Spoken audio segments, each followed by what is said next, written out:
Territoire d'info, Public Sénat, Sud Radio. Bonjour Jacques Attali, vous êtes l'invité de Territoire d'Info ce matin. La méthode Hollande déstabilise ses proches. Vous le connaissez bien, vous le voyez régulièrement. Pouvez-vous nous aider à comprendre François Hollande, en tout cas à comprendre ce moment passé il y a quelques heures? Alors, pourquoi fait-il cela? Pourquoi ce livre? D'abord, un livre, je suis placé pour le savoir, c'est une affaire de long terme. C'est pas une improvisation de dernière minute.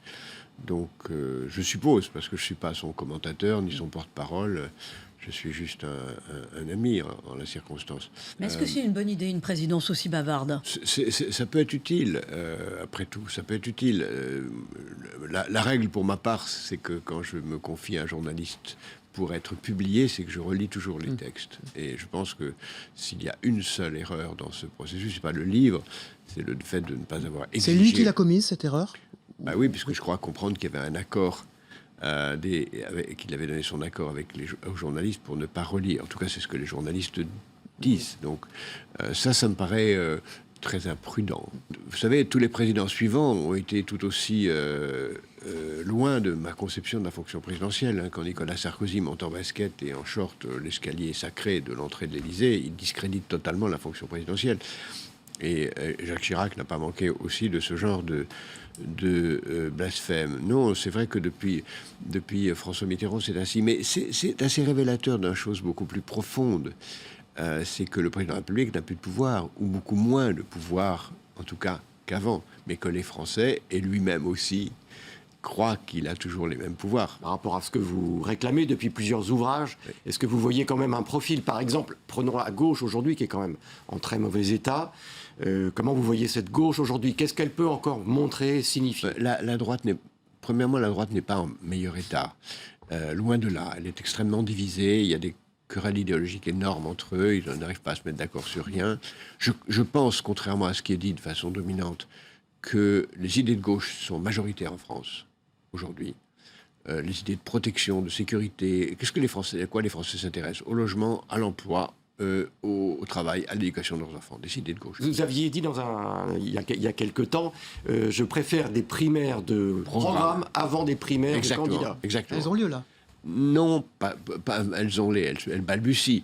Parce que, d'abord, on a des primaires de candidats. Leurs programmes sont pour l'instant extrêmement décevants, parce que pour moi, le juge de paix d'un programme, c'est son chiffrage. Et je ne vois aucun programme s'inscrivant dans une vision du monde. Ils n'ont parlé ni de démographie, ni de technologie, ni d'évolution culturelle, ni d'évolution géopolitique des continents. Rien de ce qui fait l'essentiel des grands enjeux. Jacques Attali, puisque c'est vous qui avez présenté Emmanuel Macron à François Hollande. Oui, et on revient toujours aux questions de personne. Mais beaucoup de temps à accoucher d'une vision et d'un programme. Il y a toujours à la sortie de ces émissions que je fais avec vous, avec plaisir, une toute petite phrase qui est retenue, et cette petite phrase, en général, elle vise à m'antagoniser avec les uns et les autres. Donc je ne me prête pas à ce jeu. Je souhaiterais maintenant que les uns et les autres accouchent d'un projet. Mais là, vous pensez que ça va être possible avec un Emmanuel Macron qui porte beaucoup d'espoir? Encore une fois, j'attends de lui comme des autres, mais de tous les autres, un projet et un programme. Mais encore une fois, je pense que ce pays est majoritairement aujourd'hui à gauche. C'est quoi le défi principal, si vous deviez en sortir qu'un, pour les 5 ans qui viennent, de ce nouveau président qui arrive dans 6 mois et demi? Si j'avais à en dire qu'un, parmi tous ceux qui sont importants, je dirais sans aucun doute l'éducation. Et si j'avais à me concentrer davantage, l'école maternelle. Mais l'éducation en général, c'est là où tout se joue. C'est là où l'avenir des enfants se joue, c'est là où l'avenir du pays se joue. Et c'est là où tout s'explique. Par exemple, je pense qu'il vaut mieux former les gens au métier d'après-demain que de les garder dans les métiers d'avant-hier. Il y a des pays qui réussissent mieux que nous là-dessus. Nous sommes, si vous prenez le classement PISA, si vous le regardez en détail, vous apercevez que tous les pays progressent et que nous, qui sommes 25e, ou à peu près selon les différents indices, nous reculons. Pourquoi nous allons mal? Parce que, on ne consacre pas assez d'argent aux écoles maternelles dans les quartiers difficiles. Ça, c'est la clé. Si on veut régler le problème du chômage et le problème de l'ensemble des processus d'intégration, il faut tripler l'encadrement des maternelles dans les quartiers difficiles.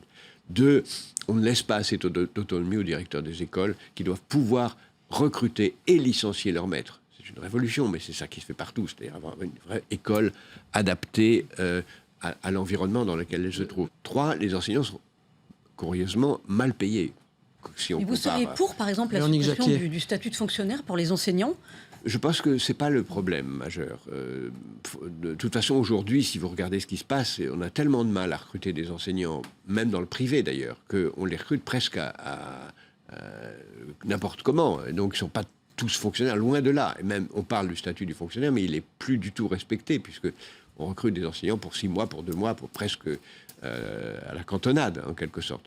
Donc, il faudrait que les enseignants soient mieux payés et plus d'obligations. Il y a un autre sujet dont vous parlez dans votre ouvrage, c'est les flux migratoires. Oui. Très ponctuellement, là, le gouvernement est confronté à ce qu'on appelle, entre guillemets, la jungle de Calais.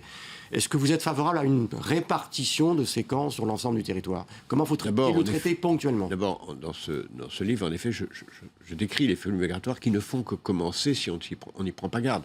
Le Sahel, dans les 15 prochaines années, va voir sa population doubler, sinon tripler. Et le Sahel, c'est des pays francophones qui seront incapables, si on ne les aide pas. Donc, si on veut éviter d'avoir la jungle de Calais puissance 25, puissance 200...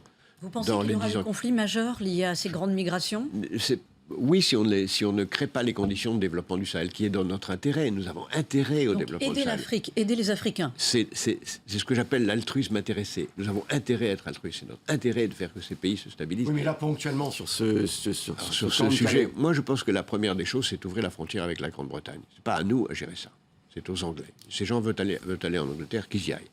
Premièrement. Deuxièmement, il faut faire plus encore, et je sais qu'on le fait, souvent les associations le font de façon magnifique, pour convaincre les gens qui sont là que leur intérêt est d'être en France. Et lorsqu'on leur explique véritablement bien, mais il faut avoir le courage de le faire, de dire aux gens qui sont là, vous avez intérêt à être en France. Vous avez intérêt à être en France. Et on leur explique tous leurs droits et ils le comprennent. Donc, moi, j'ouvrirai les frontières avec la Grande-Bretagne et j'essaierai de tout faire pour convaincre ces gens de venir. Évidemment, il faut supprimer cette jungle.